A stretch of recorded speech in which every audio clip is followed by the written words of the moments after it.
The challenge of any state press association is to serve all its members, from the largest daily to the smallest weekly. And in many cases, if you were to go into those two different newspapers, you wouldn't think they're in the same business.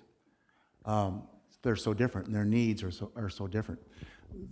This plan has had as its genesis input from newspapers of all sizes. In our state, if the state legislature was to eliminate public notices, we estimate we lose 1/3 of our members.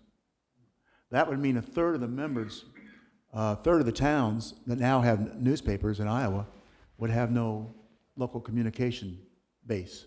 No one covering the news, no one bringing the economic development efforts or promotions for the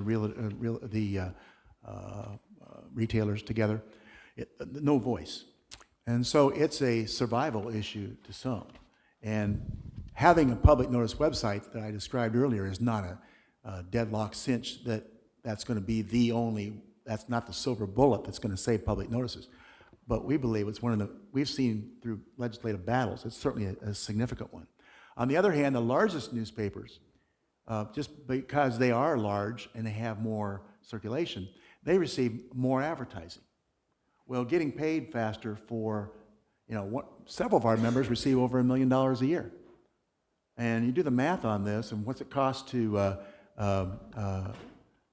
operate, and if you had those operating funds sooner, it really reduces their costs. It also makes the advertising services more efficient and brings them up to date. Content protection piece affects everybody, anyone who has a website.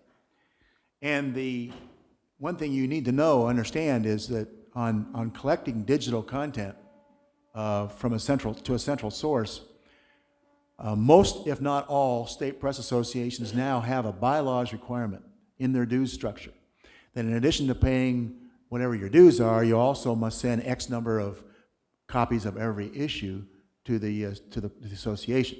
The association uses them for tear sheeting and other purposes. Well, now with most papers sending their pages to central plants electronically, having the central plant forward those, in Iowa, 320 papers, fewer than 50 central plants. So having those 50 central plants forward those PDFs or whatever they are to the central office, instead of, or in addition to, having newspapers have to send us those paper copies, would be much more efficient. We're seeing members come to us and say, we want to do our contest entries electronically. We want to do everything more electronically.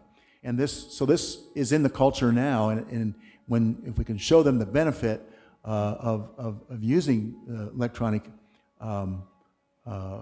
pages as opposed to paper pages, and the labor is involved in scanning or tear sheeting or by hand, I think they'll get it.